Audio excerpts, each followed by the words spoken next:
I'm going to read a few poems today.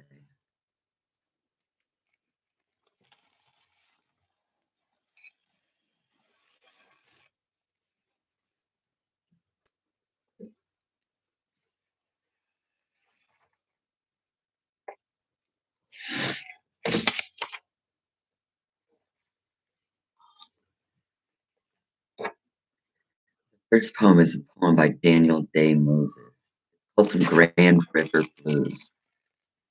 Look, the land ends up in stubble every October.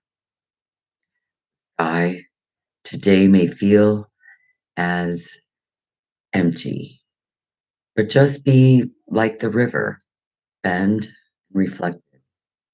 Those blues already show through the skin inside your elbow and flow back to the heart. Why let a few passing Canada geese upset you? Just remind yourself how the land also renews. Don't despair just because they're already too high here. Your heart started beating with their wings the moment you got sight of them. But that's no reason to fear it will still when they disappear. Look away now. Let loose. See, the river's bending like a bruise.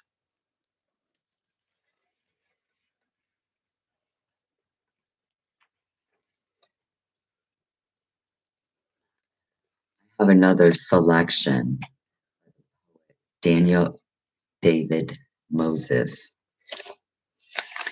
This poem is called Report on Her Remains.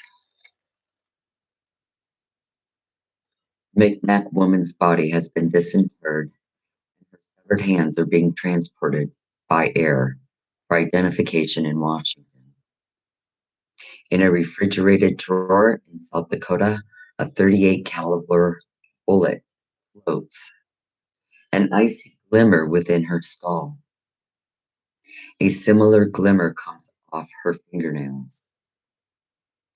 In the box passing above the Mississippi, her hands are rustling, the nails growing, the fingers unfolding, refolding, pale wings migrating toward the Atlantic. Her body sleeps the sleep of the abandoned. Marrow refuses to convince. Her blood searches for the pine ridge under which the shallow grave is. It finds only turquoise left over from the last wind, and leather so softly cured it welcomes starlight through. The leather stained with sweat and semen, but even these relics fade. Her hands remember only the last jet of breath, the warm gun butt, and the dream of power. They tried to dream it again, the dream of black soil flooding and drowning the prairie, of the sky clearing with light, like the shine of warm blood, of the woman perching on a palm of a flying stone. That dream imploded when the woman died. Through their own glimmer, her hands dream the remnants, dream of men with no faces, swimming a storm of hot powder, their heads oiled and hands sharp as shovels. They dig up and burn the dead to ash in the steely air. Through the sinking light, her body feels the sound. Her hands have escaped the box, and her bones the wrappings of skin. They swing on the tendons, chiming.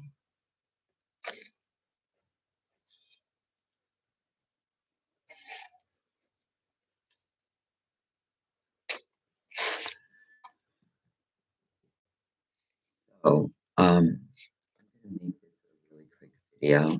I'm just gonna read the last section of the day and close. Also a poem by Daniel David Moses, Party Favor. When you bared your china colored shoulder, telling the whole room how a steel pin had been, how thin they feel the air then. The naked scar blushed deep enough to kiss. It seemed the only part you in the smoky mix of your parties keep up modesty, a mouth-shaped spot holding shut, while the rest of your flesh spoke out, dancing loudly and alone in the middle of the room. Only at the end of the night were you quiet. Did that spot seem to speak through the kiss on the cheek and embrace? Each of the last few to take leave of you receive it, descending to the slick street where flooded gutters and darkness chilled my feet, and music and an orange glow seeped out of your bay window. I thought it had a magic lantern sort of look. I felt how close in those inebriate hours camaraderie came to love, as close as healing did to your wound.